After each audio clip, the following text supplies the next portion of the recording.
Jean-Louis Joachim, ou Joachim, selon la prononciation, 48 ans. Je suis actuellement en poste à l'Université des Antilles, en Martinique. Et je suis américaniste, plus particulièrement spécialiste de Cuba et depuis quelque temps de la République dominicaine également, période contemporaine. Le titre de ma thèse, Alejo Carpentier et le rôle social du romancier latino-américain. Ma soutenance a eu lieu le 19 mai 1998 et mon directeur de thèse était le professeur Yacoub, feu le professeur Alain Yacoub. Voilà, qui lui était rattaché à la fois à la Martinique et la Guadeloupe, puisque son centre de recherche à l'époque s'appelait le Centre d'études et de recherche caribéenne et se trouvait à Pointe-à-Pitre.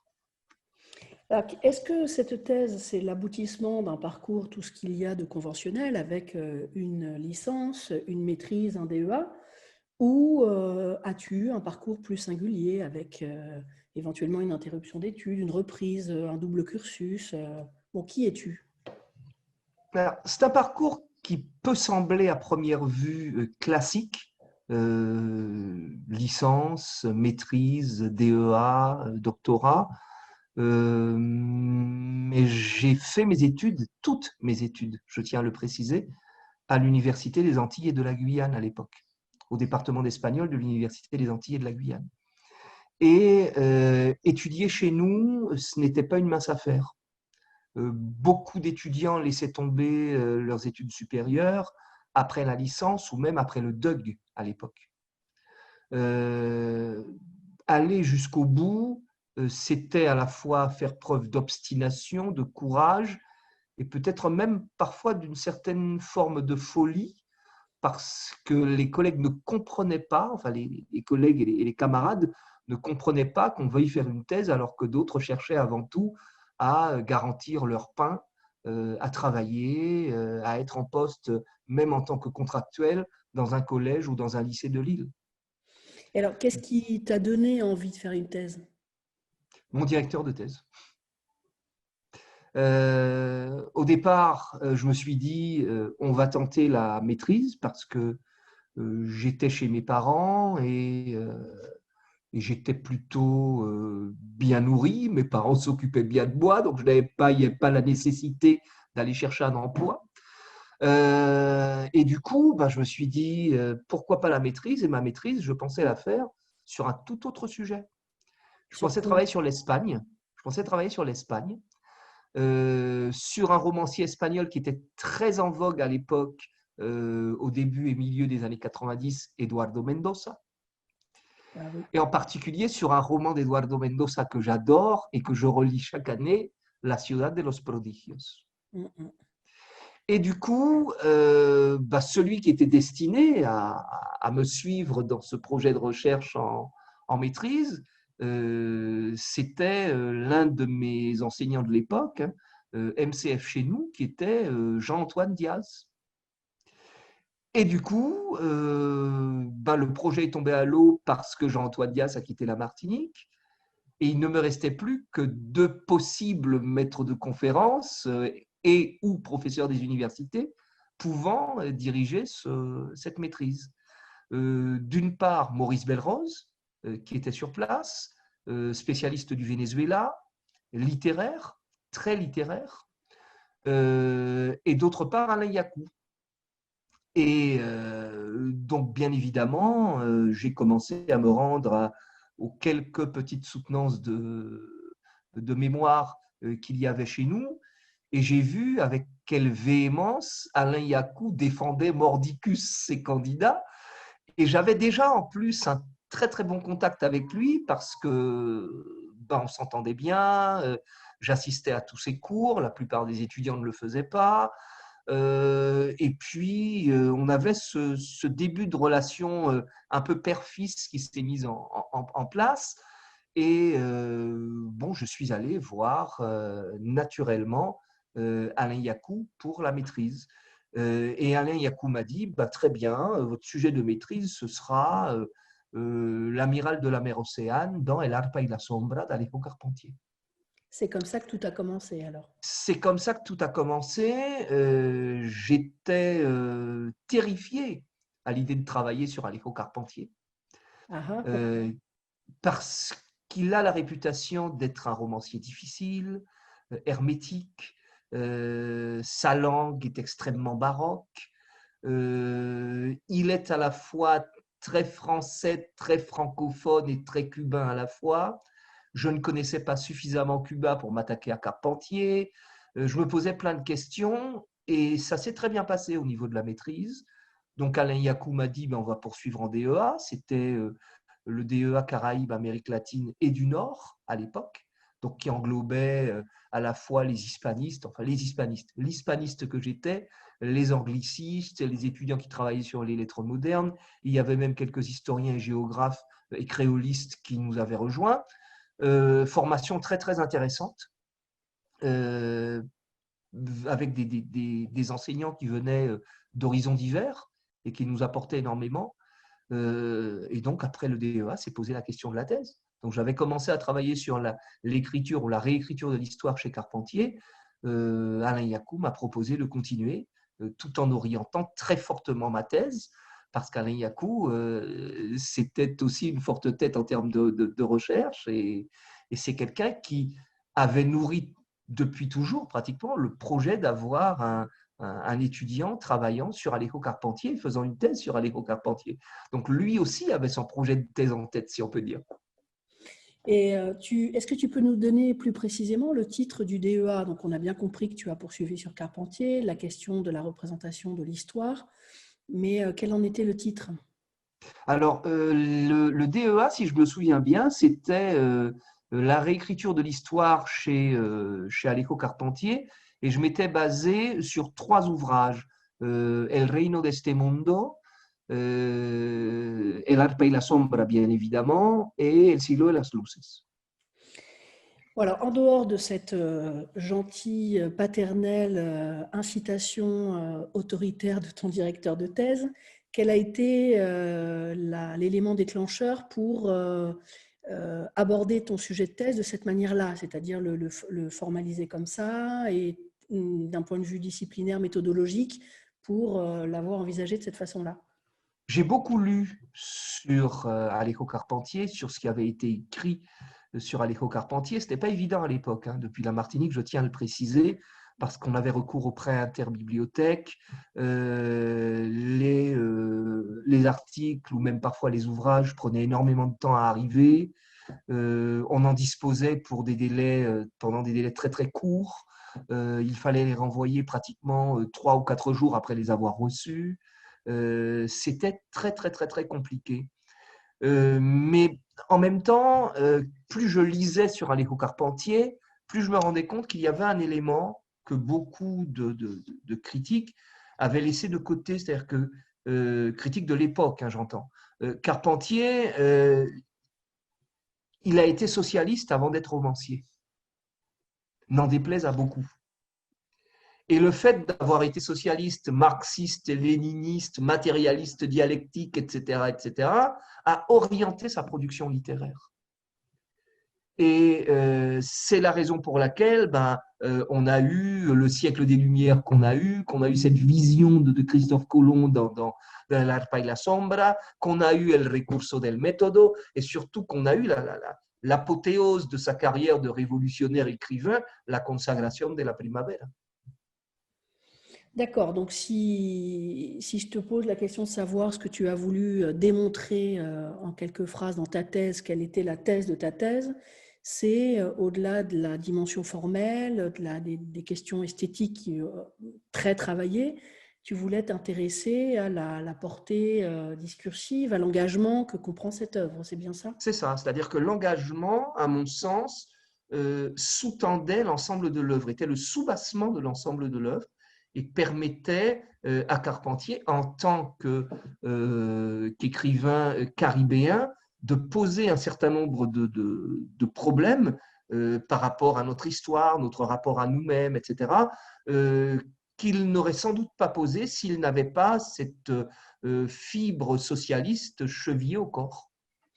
Et alors, dans cette écriture de l'engagement ou cet engagement qui génère une œuvre, est-ce que tu vois des phases ou est-ce qu'il y a un continuum en fait, où chaque texte aurait une espèce de variation pour porter les mêmes propos, les mêmes idées, etc. Dans la carrière de Carpentier, bon, il y a bien évidemment cette œuvre de jeunesse qui a été retoquée par la suite, qui est Kuyambao, qui a été retoquée par la suite. Il y a eu la découverte de ce réel merveilleux, qui est une expression très, très ironique, parce qu'en fait, notre réel, il n'est pas merveilleux, il est atroce, il est horrible, il est tout ce qu'on veut, sauf merveilleux, au sens où on l'entendait à l'époque. Et puis, il y a cette deuxième phase où il colle davantage avec la Révolution, au niveau de tout ce qui a été produit entre 1962, le siècle des Lumières, et 1978-79 jusqu'à El Arpa y la Sombra, où à ce moment-là, on peut dire que vulgairement, il se lâche en tant que romancier et il épouse vraiment le cheminement de ce qu'était la révolution cubaine à l'époque. Et donc, tu penses que c'est erroné d'imaginer qu'il a pris ses distances avec la Révolution, le castrisme, que fondamentalement, enfin, disons peut-être avec la figure de Castro, mais qu'avec la nécessité de la Révolution, non, il n'aurait pas pris ses distances. Non, il n'aurait pas pris ses distances.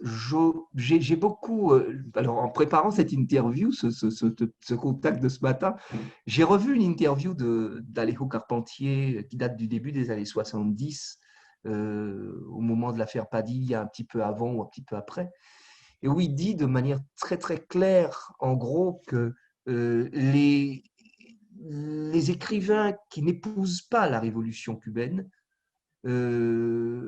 doivent s'auto-censurer, et que ceux qui n'épousent pas la révolution cubaine n'ont rien à faire à l'intérieur du cadre révolutionnaire. Et il le précise très très bien, il explique que le papier, l'encre, la machine à écrire leur sont fournis par la révolution, donc qu'ils ne peuvent pas trahir la révolution. Et alors, du coup, j'aimerais bien qu'on parle un peu de la réception de l'œuvre, et en Mmh. particulier depuis les diasporas françaises, anglaises et aux États-Unis. Comment est-ce qu'ils lisent l'œuvre? Est-ce qu'il y a une espèce de dénégation de toute cette portée idéologique au bénéfice toujours pareil, du travail de structuration, d'écriture? Ou au contraire, est-ce qu'ils abordent ces questions idéologiques et le cas échéant, de quelle manière? Alors, celui qui a le plus étudié à l'étranger l'œuvre d'Alejo Carpentier au sein de la communauté cubaine, notamment à Miami, c'est Roberto González Echevarría.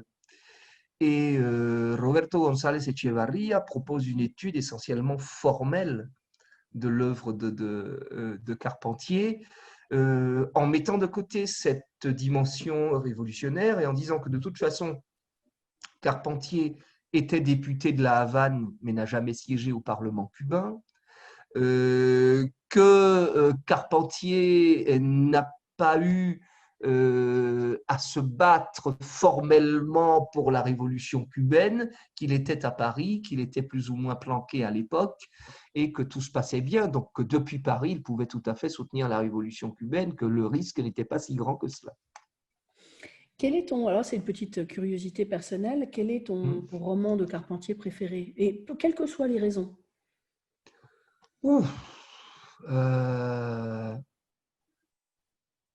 j'adore Le Royaume de ce monde à cause d'Henri Christophe, à cause de l'image qu'il en donne, à cause de cette façon toute particulière qu'il a de retranscrire la folie d'Henri Christophe, et à cause de cette façon qu'il a de nous montrer que cette folie, qui est celle de Christophe, c'est aussi la nôtre dans la Caraïbe. Que nous sommes écartelés entre ce que nous sommes, ce que nous voudrions être, et ce que nous n'avons pas pu être. Donc c'est un texte qui te parle intimement. Mmh. Alors, en dehors du rôle qu'on a bien compris joué par ton directeur de thèse, est-ce qu'il y a des personnes, que ce soit dans le cercle universitaire ou éventuellement personnel, qui ont joué un rôle important dans cette élaboration, écriture d'une thèse et dont tu voudrais nous parler aujourd'hui? Ma mère, d'abord, parce que ma mère m'a vu écrire. Et elle m'a vu écrire pendant des heures à une époque où, je tiens à le rappeler quand même, hein, pour ces nouvelles générations qui nous écoutent, je vais parler d'un temps que les moins de 20 ans ne peuvent pas connaître. Une époque où il n'y avait pas Internet. Une époque où j'ai eu mon premier ordinateur et bon, je n'arrivais pas tout à fait à bien m'en servir. Nous étions en 1995 ou 96. Une époque où on fonctionnait à base de disquettes pour pouvoir enregistrer les contenus. Une époque où les contenus d'une disquette pouvaient être très facilement perdus.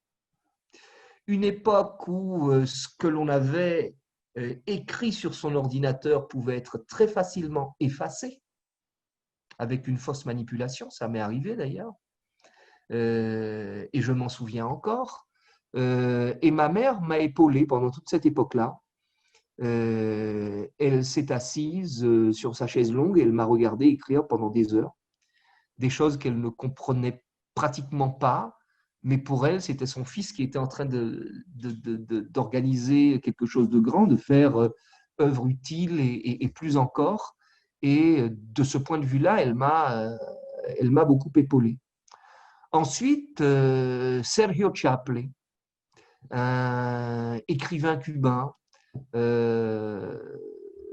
cuentista de talent, avec qui j'ai noué une relation toute particulière parce que lui aussi, c'était un spécialiste de Carpentier avec lequel parfois ça nous arrivait de nous engueuler parce qu'on n'était pas tout à fait d'accord.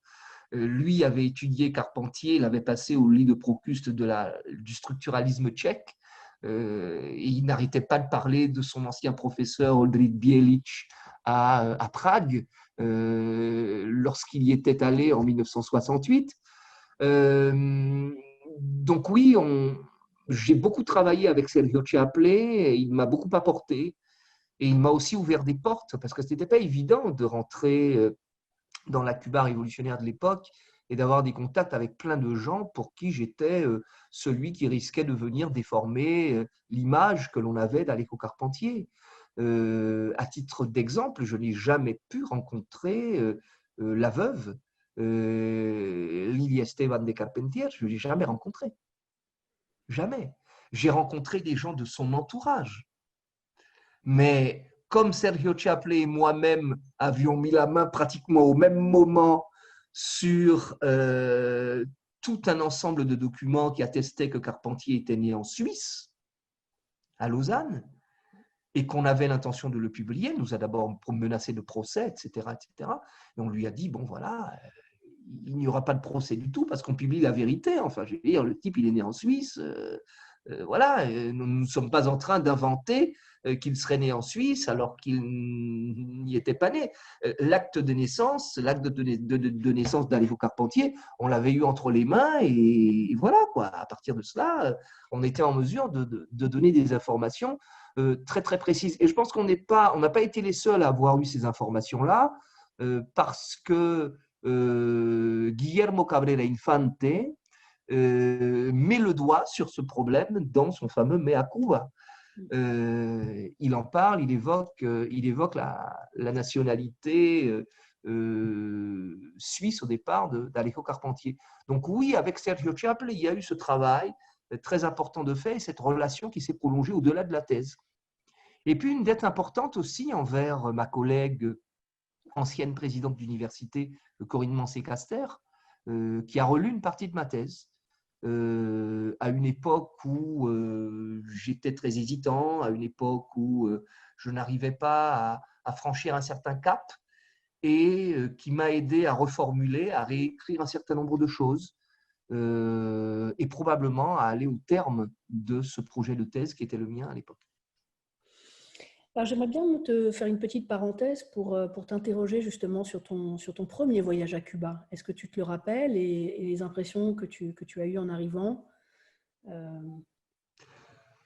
Mon premier voyage à Cuba, ça a été en 1996, au siècle dernier.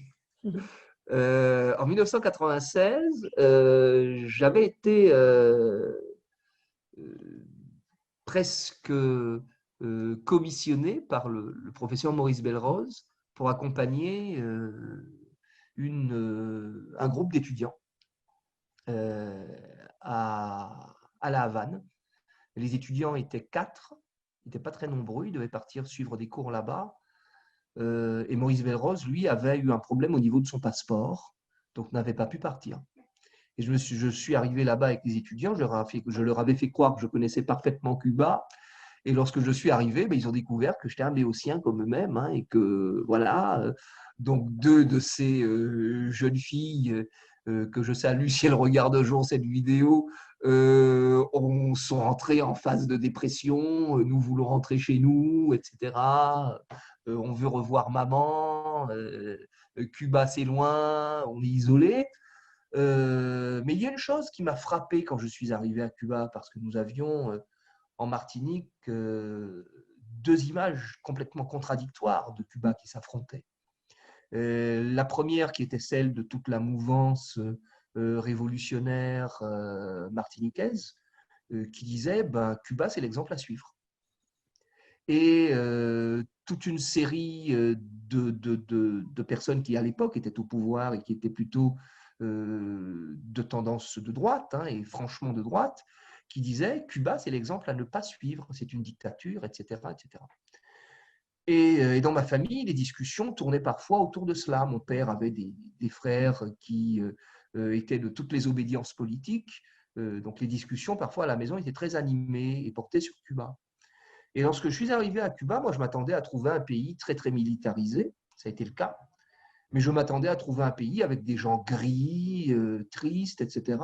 Et quand je suis arrivé à l'aéroport, le son, le café, le tabac, il était près d'1 heure du matin. Hein. Ça a été une odyssée incroyable d'arriver à Cuba à cette heure-là. À l'aéroport de La Havane, le vieil aéroport José Martí de l'époque. Et là, j'ai compris que c'était à moi de me faire ma propre image de Cuba, de me forger ma propre image de Cuba, et que je ne devais pas me fier à ce qui m'avait été dit. Autour de moi, les gens riaient, les gens dansaient, les gens blaguaient, et ça n'avait absolument rien à voir avec l'image d'un pays sclérosé, totalitaire, qu'on avait voulu forger à certains moments en moi. Et comme tu sais très bien, moi aussi j'aime beaucoup Cuba et que la littérature cubaine. Du coup, je vais te poser une question qui est une de mes interrogations actuelles. Bon, Cuba, demain, ce sera quoi? Euh, La continuité, une un, rupture, l'ouverture, un une pays rupture avec qui? socialiste, un pays socialiste très fortement capitaliste. D'accord. Euh, Cuba va s'orienter peut-être vers un modèle à la chinoise. Mais tout cela risque d'être mis en question par les phases épidémiques que nous traversons, parce que le Covid, c'est largement le présent, mais c'est peut-être aussi un peu l'avenir. Et ça risque d'hypothéquer quelque peu la direction que Cuba allait prendre. Lorsqu'on ne peut plus recevoir de touristes comme avant, lorsque ça devient très très compliqué de baser son économie sur les autres, en fait, qui vous rendent visite et qui peuvent être de potentiels vecteurs d'épidémie, on est obligé de s'orienter vers un développement intérieur et vers la création d'une certaine forme d'autarcie économique. Mais cette autarcie économique n'est possible que lorsqu'on a des bases permettant de sustenter cela. Les bases aujourd'hui, elles n'existent que très peu.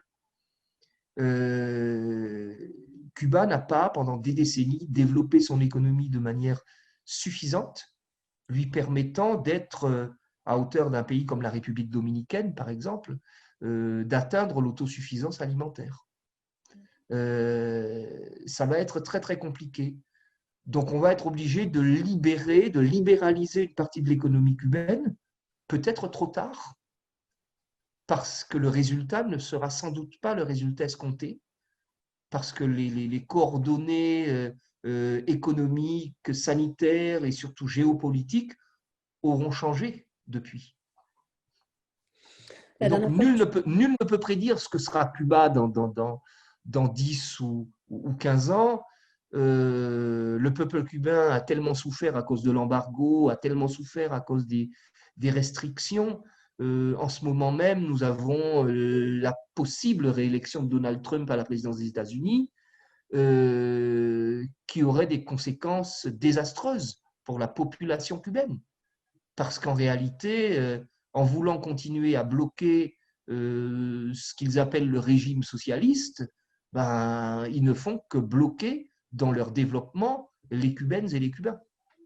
bien sûr. Bon, revenons à la littérature, au moins pour quelques minutes.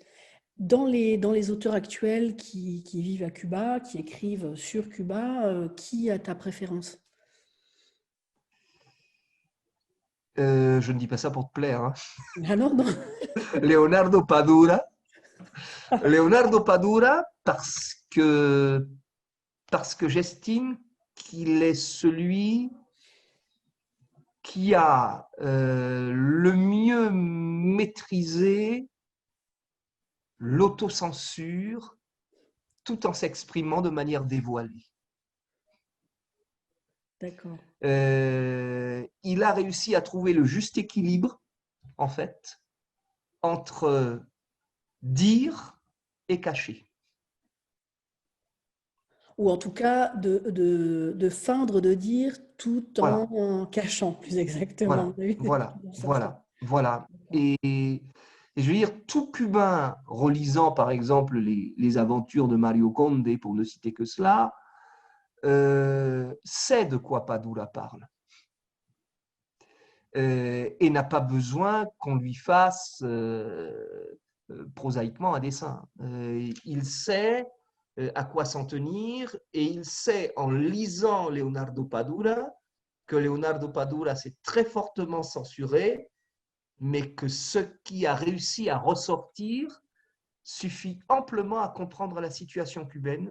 Le non-dit est très très parlant chez lui, je trouve.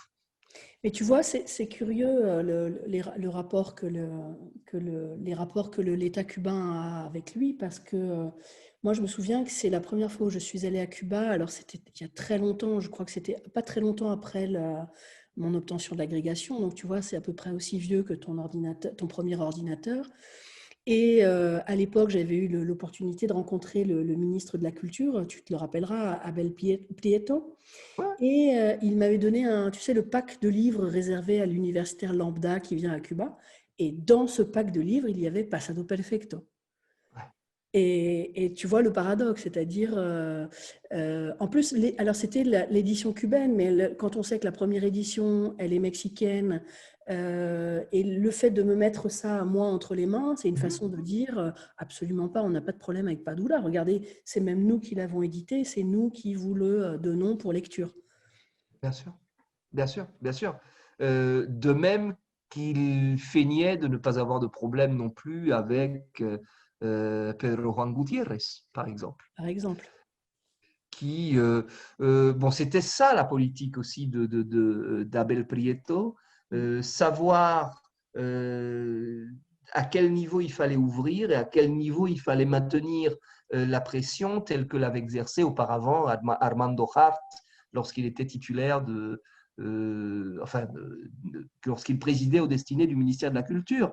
Et Abel, il a amené cette dynamique nouvelle en disant aux artistes, aux écrivains, vous avez la possibilité d'aller beaucoup plus loin que vous ne l'aviez fait jusqu'à présent, tout en restant dans le cadre révolutionnaire.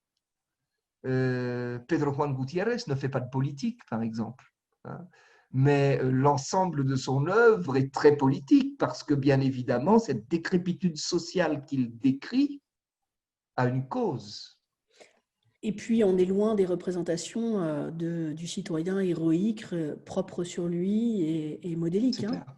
C'est clair, mais c'est aussi une partie de choses que j'ai vécues à Cuba.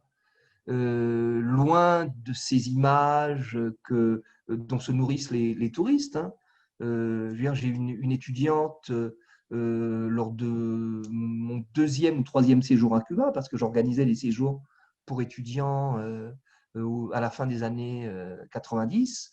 Et c'était parfois 40, 50 étudiants qui quittaient la Martinique pour aller passer 3 semaines à Cuba dans des familles. Et j'étais le seul accompagnateur. Hein. C'était une folie à l'époque. Bon, je n'avais même pas conscience de ce à quoi je m'exposais. Aujourd'hui, je l'aurais fait. Il y aurait peut-être eu des réclamations de famille, des plaintes en justice, etc. Mais bon, je me rendais avec ces étudiants à La Havane, je les mettais dans des familles. Alors, j'avais auparavant bien inspecté les domiciles de ces personnes avec des représentants du gouvernement. Et c'était des gens qui avaient l'habitude de recevoir des jeunes et qui étaient des personnes de confiance, hein, d'un point de vue idéologique et d'un point de vue humain et social également. Et je me souviens qu'à l'époque, nous étions dans la vieille Havane et que nous circulions. Et puis à un moment donné, ben, on a marché. La Havane est une ville qui est faite pour la marche. Et on est arrivé à Centro Habana, le quartier où vit Pedro Juan Gutiérrez. Et une étudiante, ce jour-là, a pris le contenu d'un pot de chambre sur la tête, quoi.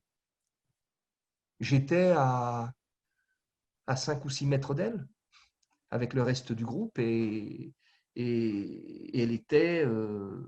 bah, elle nous devançait, elle prenait quelques photos, etc. Et puis voilà, quoi. L'accident est arrivé et ça s'est très très mal passé par la suite. Ça aussi, c'est Cuba. Et ce sont des choses dont ne parlent pas les universitaires qui visitent Cuba, dont ne parlent pas les touristes qui se rendent à Cuba, parce que ce sont des réalités qu'ils méconnaissent. J'ai eu la chance, moi, de fréquenter à Cuba des milieux un peu dissidents, pas trop, critiques, mais sans tomber dans la contre-révolution ou dans l'anticastrisme, et d'un autre côté de fréquenter et d'avoir comme amis des gens, des révolutionnaires convaincus, y compris des gens du deuxième ou du troisième cercle, de ceux qui entouraient Fidel et Raúl Castro à l'époque, et qui sont des gens qui m'ont beaucoup apporté au niveau de la vision que je pouvais avoir de Cuba, qui est une vision qui en réunit plusieurs, en fait. Et c'est ce que tous mes contacts sur Cuba m'ont apporté, cet esprit critique que je me suis forgé au fur et à mesure. Si je comprends bien, Cuba, au-delà d'une matière universitaire, c'est une deuxième maison pour toi. Oui, ça l'a été pendant très longtemps. Ça l'est un peu moins depuis quelque temps. Depuis la mort de Fidel Castro, je sens qu'on est en train de basculer dans quelque chose qui n'est plus tout à fait du fidélisme, du castrisme. Les autorités se cherchent et bon, je sais pas, on est dans une sorte d'entre-deux. J'ai du mal à définir où nous allons, mais pendant des années, Cuba a été une deuxième maison. Ma première épouse est cubaine. Euh, ma belle famille, euh, ma première belle famille est cubaine et j'ai gardé des liens encore avec eux via Internet, etc. Et puis un nombre considérable d'amis que je me suis fait dans l'île. Beaucoup d'entre eux aujourd'hui bon, sont malheureusement décédés, mais des gens comme Sergio Chaple, Ricardo Viñales, Virgilio López Lemus qui est encore en vie, et j'espère pour longtemps, et qui est un grand ami, et d'autres encore qui ont jalonné mon parcours et qui ont marqué ma vie. Et puis cette formidable rencontre avec les collègues de l'Instituto de Literatura y Lingüística de Cuba. J'ai enseigné également à Cuba entre 1998 et 1999 à l'Université de La Havane. On n'a pas été nombreux à le faire en France. J'ai enseigné pendant 2 semestres à Cuba, et j'ai permis à mes étudiants d'avoir une autre vision un peu de ce qu'était la littérature cubaine, d'essayer d'ouvrir un peu leur approche critique sur la littérature cubaine de l'époque, pas seulement Alejo Carpentier, mais également, je me suis retrouvé ensuite à donner des conférences sur Pedro Juan Gutiérrez, à La Havane. Et je me souviens que les conférences étaient bondées, et qu'au premier rang, on trouvait des représentants de tout l'appareil politique qui étaient là et qui étaient venus me dire, bon voilà, il y a peut-être des limites à ne pas franchir.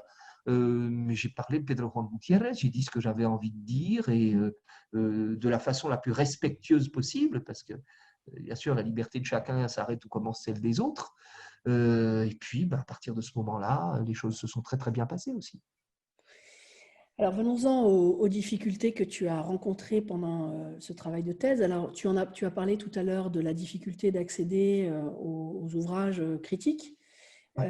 Et peut-être tout simplement en corpus d'ailleurs. Tu as parlé ensuite de tes difficultés de diplodocus avec ton ordinateur, les Oui. disquettes, toutes ces choses-là. Est-ce qu'il y en a eu d'autres natures et qui sont éventuellement spécifiques au sujet que tu avais choisi? Non, Tu non, n'as non, non, je n'ai pas eu. rencontré. Non, je n'ai pas eu d'autres difficultés particulières. Ma difficulté majeure a été liée justement à cette utilisation du micro-ordinateur, hein, que je découvrais. Je n'écrivais qu'en utilisant deux doigts de ma main droite. C'était très très compliqué. Au bout d'un moment, j'ai arrêté. Je me suis mis donc à écrire à la main, et j'ai dû engager quelqu'un pour pouvoir recopier tout ce que j'avais écrit, et que j'avais bien écrit, et que cette personne a recopié en le truffant de fautes. On a réussi à en éliminer, mais dans le stress de la fin de la relecture de la thèse, il y a eu des coquilles, il y a eu beaucoup de choses qui m'ont été reprochées. Mais ce jour-là, je ne pouvais décemment pas dire à mes professeurs qui étaient là que, ma foi, voilà, il y avait eu des incidents dus à l'utilisation d'un ordinateur. Et je suis sûr que la plupart de ceux qui, à ce moment-là, étaient membres du jury de thèse, avaient eux aussi quelques difficultés avec l'outil informatique, parce que on en était au début. Mais c'est vrai que j'aurais eu Internet à ce moment-là, j'aurais fait une toute autre thèse. C'est clair.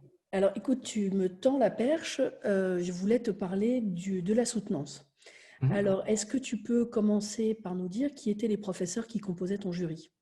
Bien sûr, le jury était présidé par Bernard Lavallée, grand hispaniste que j'ai rencontré à cette occasion et avec lequel j'ai eu des échanges très très fructueux en marge de cette soutenance.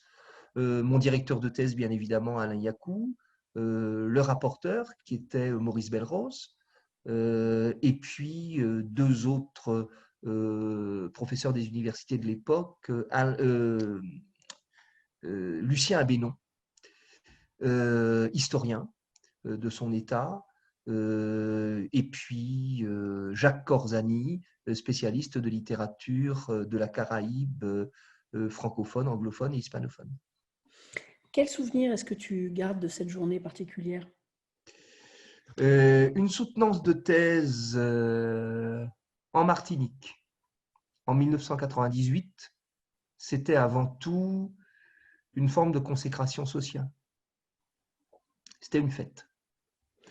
La famille y était. Je me souviens que j'avais appelé certains cousins, des oncles, des amis.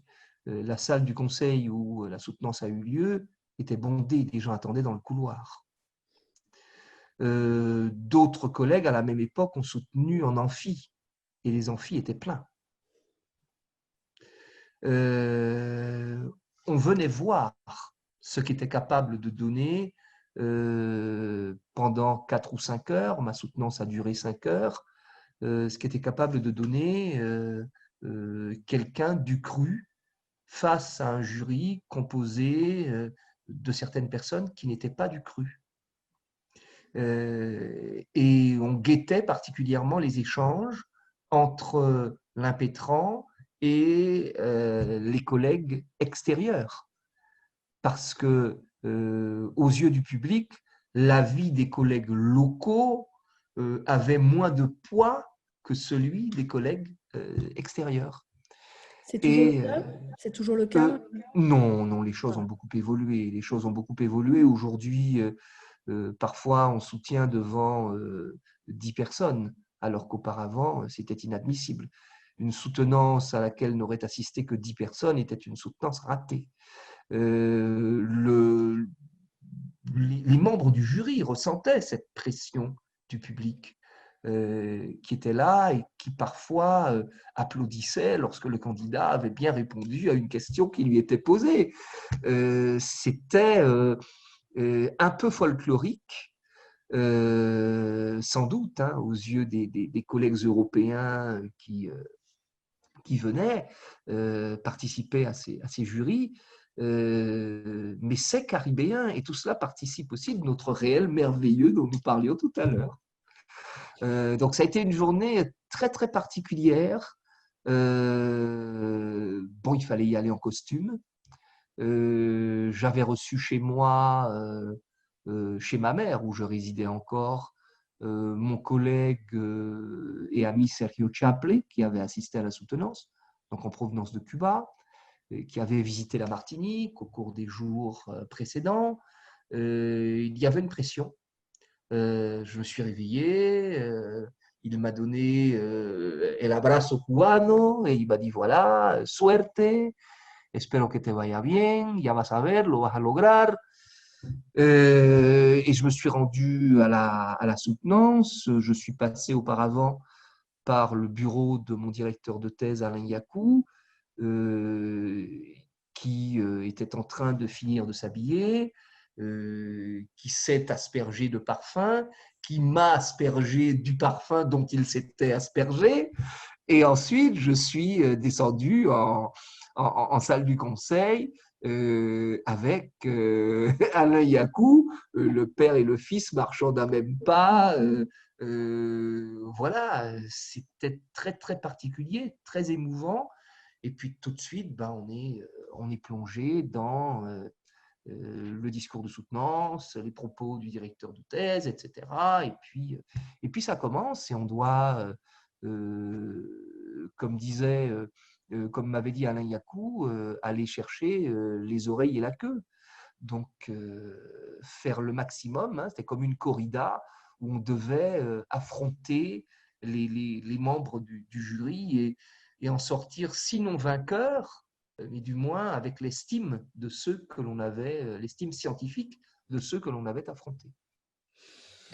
Alors, dans quelle mesure l'enseignant et le chercheur que tu es aujourd'hui ont été influencés par ce travail de thèse? Je sais désormais ce que je ne dois pas faire. Je suis actuellement en train de préparer mon habilitation à diriger des recherches et ça prendra le temps que ça prendra parce que je veux que ce soit guidé d'abord par le plaisir. C'est très important, c'est une notion très importante et je voudrais insister là-dessus auprès des jeunes qui font leur thèse. Si à un moment donné vous sentez que vous n'y prenez plus de plaisir, arrêtez. Parce que ce plaisir, c'est ce qui vous permettra de concilier la réflexion scientifique à l'envie d'aller au bout. Parce que ce n'est pas évident d'aller au bout d'une thèse. Donc cette notion de plaisir, bah, c'est ma thèse qui me l'a inculquée en fait. Parce que je n'ai pas pris au cours des 3 années de thèse, je n'ai pas pris beaucoup de plaisir à faire cette thèse. Je l'ai faite, j'ai aimé la faire jusqu'à un certain point, mais c'est vrai que ce carcan temporel dans lequel nous étions entrés, où il fallait tout faire en temps et en heure pour ne pas se retrouver bloqué par la suite, etc., il y avait des enjeux de carrière, etc. Il fallait bien évidemment terminer à temps. Et tout cela m'a privé de la possibilité de, comme on dit, disfrutar. Cet aspect n'a pas été présent dans toute une partie de mon travail de thèse. Ensuite, pour nourrir la première partie de ma thèse, je me suis plongé dans la vie de la République cubaine, cette république que les marxistes-léninistes cubains ont appelée la República Mediatizada. je me suis plongé dans la vie de la République. J'ai lu, j'ai parcouru des dizaines de journaux de l'époque sans avoir à ma disposition un téléphone portable pour prendre les photos de l'époque. Donc, il fallait faire photocopier les choses. Certaines choses étaient permises, d'autres interdites. Il fallait prendre énormément de notes. Et je suis tombé amoureux de cette époque républicaine, mais par-delà cette époque républicaine, de l'histoire de Cuba. Et du coup, petit à petit, j'ai renié mes premières amours. Et j'ai délaissé un peu, beaucoup, passionnément, la littérature pour la civilisation. Et je me suis mis à me plonger dans l'histoire de Cuba, à repérer des choses et à écrire sur cette période républicaine, mais aussi à écrire sur la période révolutionnaire à partir du début des années 2000, à écrire sur cette révolution, à écrire sur ce qu'elle était devenue, à écrire sur cette continuité, cette discontinuité temporelle au sein de la révolution cubaine. Et ça, c'est ma thèse qui me l'a apporté, c'est clair. Sans cette thèse-là, et je ne l'aurais jamais fait. Ma thèse m'a apporté aussi autre chose, la connaissance de l'Espagne du siècle d'or. Parce que j'ai trouvé en Carpentier un formidable connaisseur de l'Espagne et un amoureux de l'Espagne du siècle d'or. Et donc, j'ai énormément lu sur cette période, sur le siècle d'or. Et puis ensuite, je me suis plongé vers les littératures du siècle d'or. Et j'avoue que j'ai découvert un autre monde, et un monde que j'ai beaucoup, beaucoup apprécié. Alors, tu as parlé tout à l'heure des nombreux voyages que tu as fait à Cuba avec des étudiants, mais j'imagine que tu as d'autres façons de transmettre ta passion pour la Caraïbe, Cuba et éventuellement la littérature du siècle d'or. Donc, comment est-ce que tu t'y prends pour enseigner ces choses-là? Je pars toujours du point de vue de l'étudiant. Qu'est-ce que l'étudiant ne sait pas? Qu'est-ce qu'il aimerait savoir et jusqu'où je peux l'emmener? Ça, c'est la première chose. Donc, mon premier cours, quand je rencontre un groupe d'étudiants, c'est toujours d'échanger avec eux à bâton rompu. Certains sont peut-être un peu déçus, mais d'échanger avec eux à bâton rompu sur ce qu'ils savent de la période, ce qu'ils auraient voulu apprendre de la période et comment. Et à partir de là, j'élabore mon cours. Bon, désormais, les choses sont un petit peu plus stéréotypées parce qu'on utilise beaucoup les PowerPoint, parce qu'on utilise beaucoup les vidéos dont on dispose sur Internet et que l'on peut passer aux étudiants pour leur expliquer comment est un pays, etc. Mais au cours des premières années où j'ai enseigné à l'université, j'ai beaucoup raconté d'anecdotes à mes étudiants. Les premières générations ont été marquées par mes anecdotes, par mes blagues au contenu historique, civilisationnel, parce que j'ai toujours été persuadé que nul ne peut étudier dans la contrainte, et que la notion de plaisir dans l'enseignement est une notion fondamentale. Je dis tout le temps à mes étudiants que le jour où je n'aimerai plus ce que je suis en train de faire, j'irai planter des tomates. Ils en rigolent, mais c'est vrai. Je prends toujours du plaisir à être parmi mes étudiants. Je prends toujours du plaisir à essayer de leur expliquer comment fonctionnait Cuba et mettre Cuba en relation avec ce que nous vivons chez nous. Parce qu'en fait, beaucoup de personnes pensent que soit Cuba, c'est mal, très mal, soit Cuba, c'est la panacée. Et c'est ce vers quoi nous devons tendre. Il y a des choses à Cuba qui peuvent nous servir, particulièrement en matière d'éducation, en matière de santé. En ce moment, nous sommes en train d'affronter une grosse pandémie. Cuba nous aurait servi à beaucoup de choses si nous avions axé notre système de santé, par exemple, autour de la prévention, plutôt qu'autour des soins. Le médecin à Cuba, c'est celui qui vous rend visite chez vous. ce n'est pas celui à qui vous rendez visite. Et c'est celui qui diagnostique la plupart des maladies graves avant qu'elles ne se développent. Donc, bien évidemment, la sécurité sociale, si elle existait à Cuba, aurait économisé énormément d'argent. Et dans mon enseignement, j'essaie de transmettre tout cela, de faire voir à l'étudiant ce que Cuba peut nous apporter, comment nous pouvons tirer le maximum de l'expérience de Cuba également, d'un point de vue géopolitique. Cela a été un enseignement fait de beaucoup de choses excellentes, très positives, l'orgueil cubain et la fierté cubaine qui se sont affirmés à la face du monde, bien sûr, mais à quel prix aussi. Et Alors, essayer de leur expliquer que dans l'histoire, il y a toujours un prix à payer, il y a toujours une réaction aux actions que l'on mène lorsqu'on dirige un pays, lorsqu'on dit ou qu'on fait certaines choses. Donc, essayer de voir un peu les enseignements de l'histoire, puisque c'est ce que j'enseigne désormais. Je n'ai pas enseigné de littérature depuis un bail. J'avoue que ça me manque un peu, mais c'est vrai que j'ai beaucoup de choses à leur apporter aussi en termes de civilisation et en relation avec la Caraïbe qui nous entoure, puisque l'expérience de Cuba a été différente de l'expérience de la Caraïbe anglophone ou même de la nôtre, département français d'Amérique. alors, est-ce que tu crois que ces questions-là de révolution cubaine, de socialisme, de communisme, de marxisme, ça leur parle encore?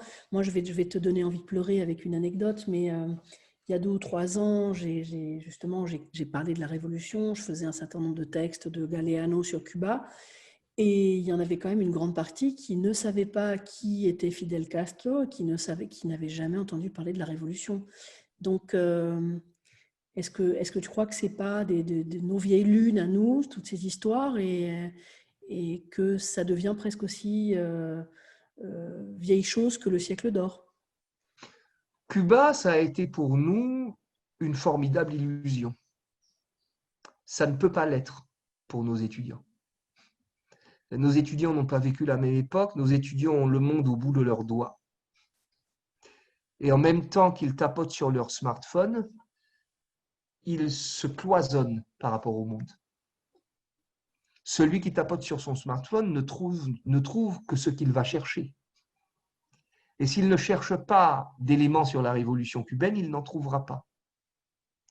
Donc moi, pour les amener vers la révolution cubaine, moi, très souvent, j'utilise les smartphones de mes étudiants en cours. Je les amène à aller visionner des reportages, à aller regarder des documentaires. Et à partir de ce moment-là, je pars du documentaire pour aller avec eux vers l'histoire. Et là, lorsque je le fais, je me rends compte que ça va nettement mieux.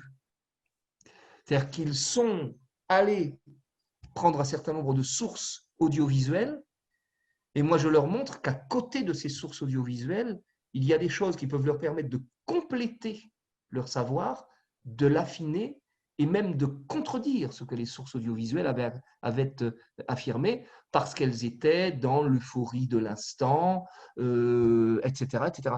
Et ça, de ce point de vue-là, je trouve que nous avons encore la possibilité de faire en sorte que nos étudiants considèrent que notre histoire, celle que nous avons vécue, toi, moi, d'autres universitaires de notre génération, que ce n'est pas que de la préhistoire, que c'est de la préhistoire qui arrive jusqu'à nous et que ces dinosaures que sont Fidel Castro, Che Guevara et d'autres, on les retrouve aujourd'hui à travers AMLO, à travers Michelle Bachelet, à travers d'autres grands leaders latino-américains. Alors maintenant, ça c'est la question difficile pour certains, parfaite pour d'autres. Est-ce que tu as relu ta thèse? Non. Alors pourquoi? Je n'ai pas relu ma thèse parce que, et je t'avais demandé du temps pour pouvoir la relire en plus, je n'ai pas relu ma thèse parce que j'estime que la meilleure façon d'avancer lorsqu'on est en voiture, c'est de regarder dans le pare-brise, pas de regarder dans le rétroviseur intérieur. Donc, alors, Et est-ce que c'est une formule un peu rhétorique pour dire que tu as peur de lire ta thèse? non, non, mais je ne suis pas, je suis quelqu'un de perfectionniste, très perfectionniste, et je ne suis fier qu'à 75% de ce que j'ai fait. Pour moi, c'est trop peu. Bon, 75% avec le recul, c'est pas si mal, écoute. Ouais, je sais, mais est-ce que je vais la relire à un moment donné? Oui, je vais la relire. Euh, mais je ne m'en sens pas encore prêt. Et je pense que je relirai ma thèse lorsque j'aurai soutenu mon HDR. À ce Ça, moment-là, je pense que je serai en mesure de relire ma thèse pour mieux comprendre ce chemin que j'ai parcouru. ça te fera un double éclairage entre ça et la synthèse. Ça te fera un double éclairage sur ton parcours. Ouais. J'espère que tu en sortiras vivant de cette confrontation avec deux toi. Alors tout à l'heure, tu as parlé à propos de ce que doit avoir un doctorant en tête, de la notion de plaisir et de ne pas perdre cette petite flamme. Mais est-ce que tu leur donnerais d'autres conseils aux jeunes doctorants? Oui. Euh, le premier conseil, c'est de préparer leur thèse sous la direction de quelqu'un avec qui ils ont des affinités, avec qui ils s'entendent bien, qu'ils peuvent déranger à un moment donné sans que cette personne n'en prenne ombrage. Je me souviens qu'un soir, j'étais complètement bloqué. Mon directeur de thèse m'avait dit que je pouvais l'appeler H24 et j'ai appelé Alain Yakou à 4h30 du matin. Et à ce moment-là, il a décroché. Il m'a dit, donnez-moi 15 minutes, je prends un café, je vous rappelle. Il m'a rappelé, nous avons parlé 1 heure, ça m'a complètement débloqué, ça m'a permis voilà, de donner du sens au travail que j'étais en train d'effectuer à ce moment-là. Alors, sans exagérer, hein, si on n'est pas en mesure d'avoir une relation de ce type, pas nécessairement de réveiller son directeur ou sa directrice de thèse à 4 heures du matin, mais si on n'est pas en mesure d'avoir une relation de totale confiance avec son directeur ou sa directrice de thèse, il vaut mieux y penser à 2 fois. Ensuite, de bien gérer leur temps. Il y a un temps pour tout. Un temps pour lire, un temps pour écrire. Ne pas confondre les deux.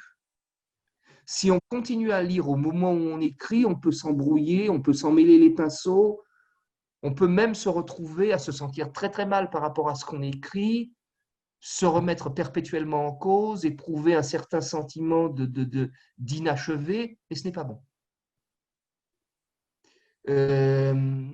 Autre conseil important, de tout mettre en fiche de manière extrêmement minutieuse, en particulier les ouvrages et les articles qu'il consulte, pour une raison toute simple. C'est que ces ouvrages et ces articles, ils ne pourront peut-être pas y revenir par la suite. Et les fiches doivent être très bien faites, comporter des couleurs, que les idées principales, que chaque idée principale de l'article, que chaque thématique traitée par un article ou un ouvrage et illustrée par des citations dans la fiche soit désignée par une couleur, de telle sorte qu'ils sachent très vite effectuer du repérage et qu'ils notent de manière très très très précise leurs références, parce qu'après, à l'heure de la bibliographie, oups, c'est très très très compliqué à gérer et on peut se retrouver à perdre énormément de temps à cause de tout cela. Ensuite, alors ça, ce sont des conseils que je donne actuellement. Si on a la possibilité d'investir dans un logiciel de reconnaissance vocale, un bon logiciel de reconnaissance vocale, pendant qu'on rédige sa thèse, ça peut être très très intéressant, très rentable. Investir là-dedans, apprivoiser ce logiciel de reconnaissance vocale, cela fait gagner un temps fou au moment de la rédaction. Un temps fou, vraiment. Et ça fait beaucoup de bien. J'aurais eu à l'époque un logiciel de reconnaissance vocale. j'aurais gagné entre 6 et 8 mois. Et ces 6 et 8 mois-là, je les aurais passés à faire autre chose, à approfondir certains aspects de ma thèse que j'avais toujours rêvé d'approfondir et que je n'ai pas pu comment dire, développer en raison de ce temps que je mobilisais sur autre chose. Alors, est-ce que tu peux nous lire la première phrase de ta thèse et nous en faire un commentaire, s'il te plaît? Avec plaisir. Euh, ou pas. Rendant hommage en mai 1980 à Alejo Carpentier dans les colonnes de Granma, Claude Couffon déclare: Supo elevar la historia al nivel de la más alta poesía y todas sus novelas para nosotros, sus lectores, siguen viviendo y progresan.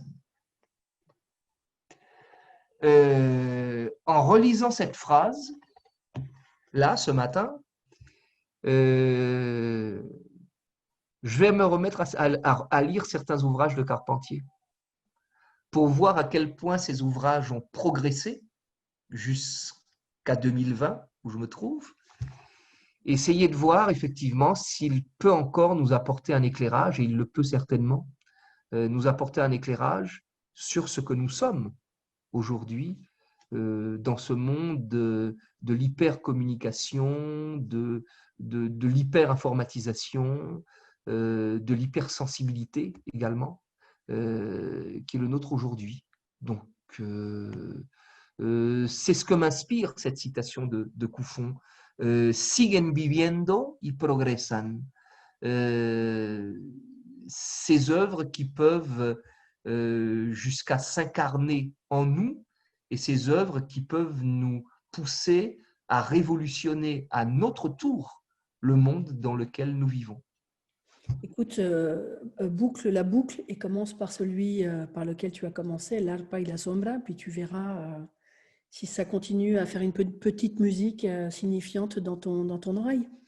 Oui, s'il y a une résonance de la harpe quelque part, bon là, je le ferai et je te dirai. Avec grand plaisir. Je te remercie beaucoup, Jean-Louis. Merci à toi, Caroline.